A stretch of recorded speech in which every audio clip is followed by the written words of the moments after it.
again, it's Miss Nickerson, and I'm going to be reading The Three Little Pigs, retold and illustrated by Steven Kellogg. Now, everyone has probably heard the fairy tale The Three Little Pigs before, but this is kind of a twist on that tale, The Three Little Pigs. So, let's take a look. The Three Little Pigs. Seraphina Sow had 3 piglets to raise. Their names were Percy, Pete, and Prudence. Money was tight and times were tough until suddenly one night, Seraphina had an amazing dream. "I want to bring waffles to the world," she cried. Seraphina bolted an old waffle iron onto a set of wheels and installed a system of tanks, pipes, and hoses. Then she filled the machine with waffle batter, maple syrup, butter, and powdered sugar. Each morning at dawn, the family pushed Seraphina's invention from hamlet to hamlet, delighting passersby with their delicious waffles. Soon, Seraphina was able to enroll her piglets at Hog Hollow Academy. As the years passed, they did her proud in the classroom, on the basketball court, and in school plays. When graduation day finally rolled around, Seraphina turned the waffle business over to her family. "I shall retire to the Gulf of Pasta," she announced. "If you ever need my help, you can call me there."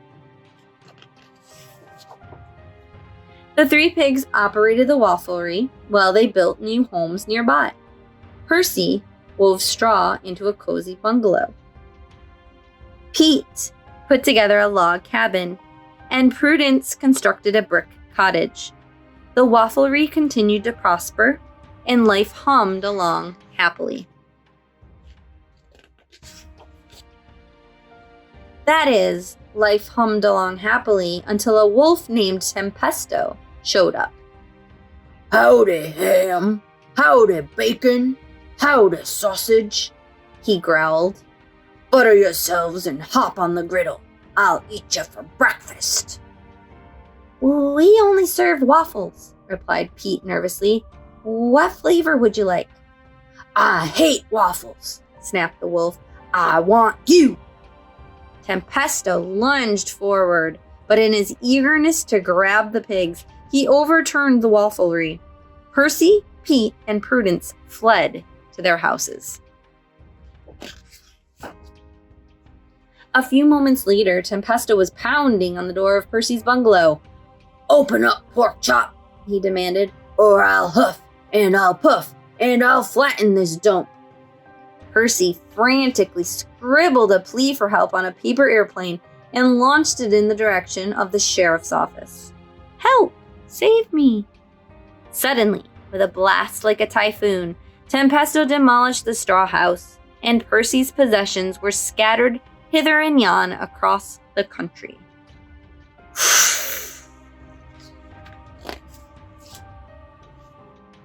Percy's paper airplane caught the attention of Sheriff Sheep.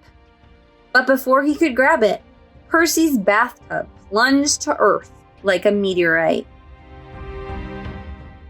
Ooh! Meanwhile, Percy had reached Pete's cabin one step ahead of the wolf.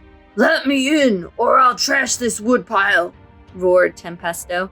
"No, not by the hair of our chinny chin chins," cried Percy and Pete. With the force of 17 chainsaws, the wolf reduced the cabin to sawdust. Shoom! The 2 brothers were blown clear to the brick cottage, where Prudence whisked them safely inside. In a few moments, the wolf was battering the door. "Surrender, you cowardly swine," he bellowed, "or I'll huff, and I'll puff, and I'll blast this pigsty into pebbles." "Bombs away!" squealed the pigs. A barrage of watermelons, pumpkins, cantaloupes, grapes, and assorted pastries caught Tempesto completely by surprise and knocked him flat. The wolf sprang to his feet, foaming with fury. "This means war," he hollered. "Total war." Throughout the rest of the day and all that night, Tempesto savagely bombarded the little cottage. Boom, boom, boom.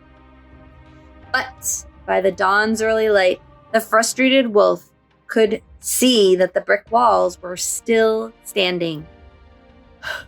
"It's time to change tactics," he growled. Tempesto grabbed a garbage bag and began furiously huffing and puffing.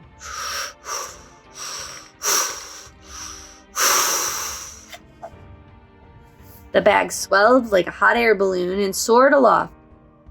"Set the table, piggies!" cried Tempesto gleefully. "Breakfast is served!" Just then, a taxicab pulled up to the cottage.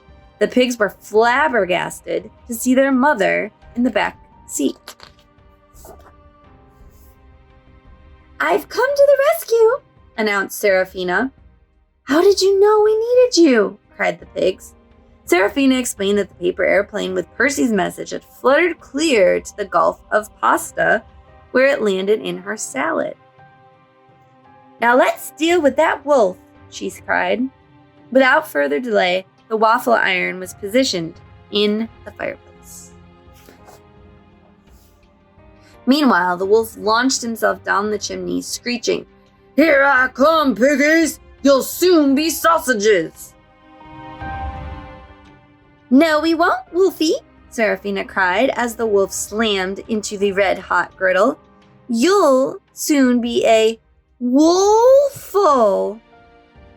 "Woolful? Woolful!"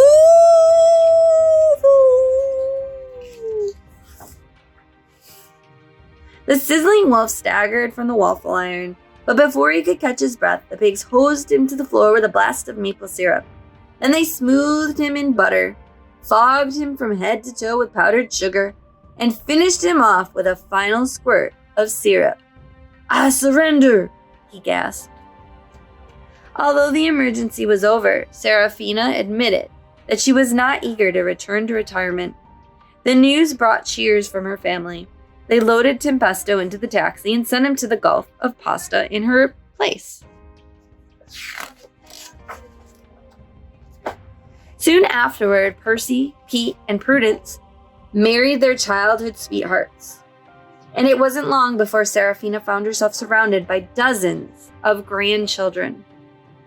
The new family members expanded the business, and soon there were waffleries around the world. "My dream has come true," sighed Serafina.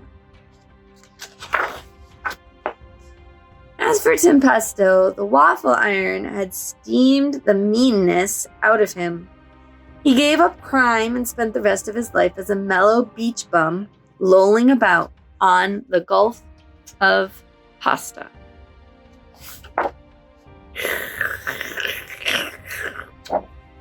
The end.